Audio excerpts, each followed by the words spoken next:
ये देखो बंधुरा, आज के मैं बनी चिकन करी। आज मैंने चिकन करी बनाया और उसके साथ आलू भाजा है ना, टेम्पटिंग। और 2 दिन से वो हिल्सा मच्छी खा रही हूँ।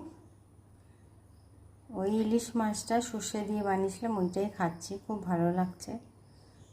আর ওটা না খেয়ে আর মনের স্বাদটা মেটে না, তাই জন্য আজকে শেষ হবে।